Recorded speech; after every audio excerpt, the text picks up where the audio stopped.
नमस्कार, मी नितीन. आपलं सगळ्यांचं स्वागत आहे आपल्या कोकण डिजिटल या प्लॅटफॉर्मवरती.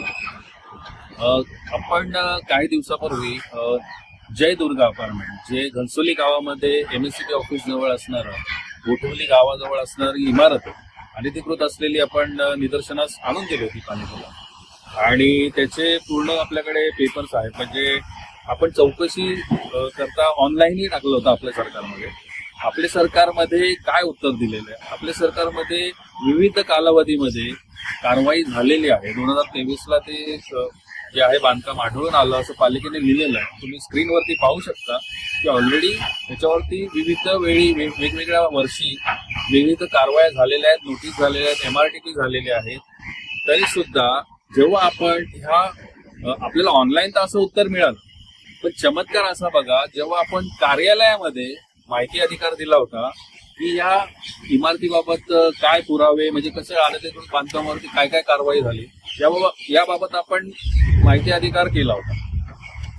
आणि त्याचं चक्क उत्तर असं दिलंय, जेव्हा आपण आपल्या सरकारमध्ये या विषयाबाबत विचारणा केली तेव्हा मला ह्या संबंधित इमारतीवरती 2-3 वेळा कारवाई केली. त्याचं इथे तुम्ही पाहू शकता स्क्रीनवरती उत्तर आहे.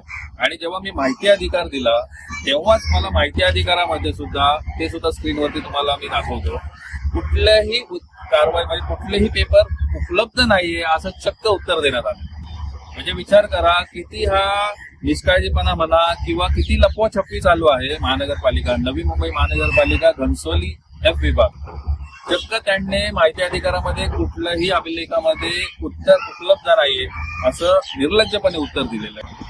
या संबंधित आपण तिथले सहाय्यक आयुक्त घनसोली विभागाचे जे आहेत त्यांना सुद्धा भेट घेतली आणि त्यांना हा प्रकार सांगितला की मी जेव्हा ऑनलाईन आपल्या सरकारमध्ये विचारणा केली असताना मला या सदर इमारती अनधिकृत आहे त्यांनी डिटेल्स दिली आणि त्याच्यावरती विविध कारवाया केलेल्या आहेत, त्याच्यावरती MRTP झालेला आहे, पोलीस गुन्हा दाखल झालेला आहे, आणि मी तुमच्याकडे कार्यालयामध्ये RTI करतो तेव्हा मला तुमच्यातून उत्तर मिळतं की कुठलाच अभिलेख उपलब्ध नाही. मग नक्की चाललंय काय? म्हणजे किती हा अधिकारी लोक, काही अधिकारी एवढे करप्ट आहेत की त्यांना खरं सत्य सुद्धा येऊ द्यायचं नाही. आता सुरुवातीला आपले सरकार म्हणजे कसं, आपण हायर ऑथॉरिटीला करतो डायरेक्ट, म्हणजे त्या ऑफिसला कार्यालयाला कुठलं पत्रक दिलेलं नसतं, ते डायरेक्ट ऑनलाईन आपले सरकार म्हणजे आयुक्त ऑफिसमध्ये जातात. त्यामुळे तिथून जे काय त्यांच्याकडे नमूद असलेले डिटेल आहे ते लोक त्यांनी आपल्याला दिली. पण जेव्हा मी स्थानिक ऑफिसचे कार्यालय आहे त्यांना जेव्हा मी अर्ज केला तेव्हा त्यांनी चक्क सांगितलं की उत्तर लेखी आहे, तुम्ही स्क्रीनवर बघू शकता की इथे कुठलाही आमच्याकडे याच्याबद्दल अभिलेखामध्ये माहिती उपलब्ध नाही. म्हणजे हा किती मोठा भ्रष्टाचार आहे. आणि